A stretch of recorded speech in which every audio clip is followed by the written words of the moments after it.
Edappal Deema gold നിക്ഷേപ തട്ടിപ്പ് പ്രതികളുമായി police തെളിവെടുപ്പ് നടത്തി.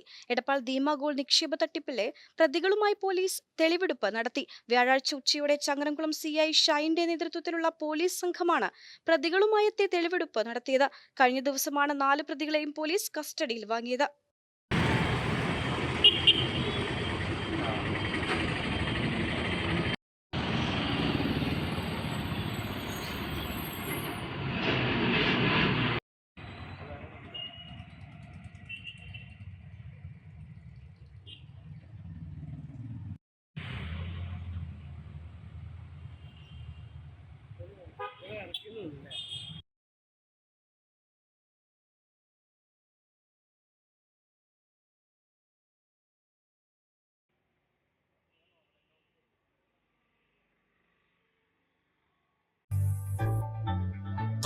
മൂന്ന് പതിറ്റാണ്ടുകളുടെ പ്രവർത്തന പാരമ്പര്യവുമായി നിങ്ങളുടെ സ്വപ്ന ഭവനങ്ങൾക്ക് നിറച്ചാർത്ത് നൽകി Koottanad Shameer traders, Asian paints, Jordan, national paints തുടങ്ങി പ്രമുഖ കമ്പനികളുടെ ഉന്നത നിലവാരമുള്ള പെയിന്റുകൾ അത്യുഗ്രൻ വിലക്കുറവോടെ ഹോൾസെയിൽ റേറ്റിൽ ഷമീർ ട്രേഡേഴ്സിലൂടെ നിങ്ങൾക്കും സ്വന്തമാക്കാം.